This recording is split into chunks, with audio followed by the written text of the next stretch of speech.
Afisa wa polisi wamemtia mbaroni mwanaume mmoja anayeaminika kuwa ni mkulima wa bangi nyumbani kwake Kajiado Kaskazini.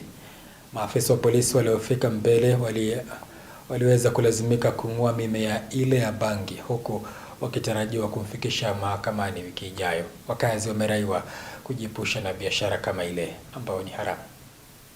Siku ya leo mnamo saa 11 asubuhi tuliweza kupata habari kutoka kwa mwananchi mmoja ya kwamba kuna mtu anakusa bangi katika hii area ambayo inaitwa area ya Imani.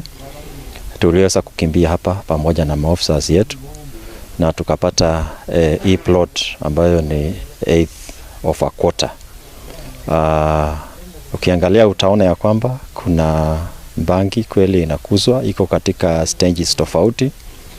Kuna ile ambayo iko kwa nursery, kuna ingine ambayo inaendelea kukuzwa, kuna ingine ambayo inakaa kama ilikuwa inafunwa, ingine imepandwa katika mikebe, na tuko na mshukiwa mmoja ambayo anaishi kwa hii nyumba peke yake, mwanaume wa miaka kama 40 hivi.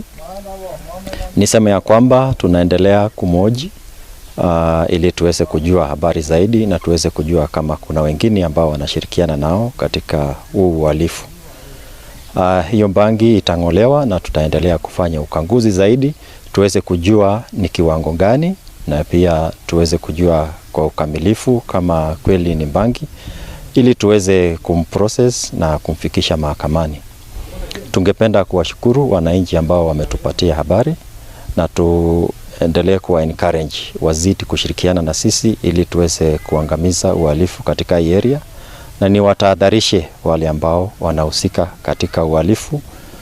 Uhalifu wa aina yote ule, iwe ni mambo ya bangi ama kufunja sheria kwa njia ingine yote ile, ya kwamba tuko macho na tutaendelea kufanya kazi yetu, na anytime tutaweza kuwanasa ili waweze kufika mbele ya sheria. Upandaji wa bangi ama huu mmea ambao tumekuwa discovered hapa umeharibu vijana wengi.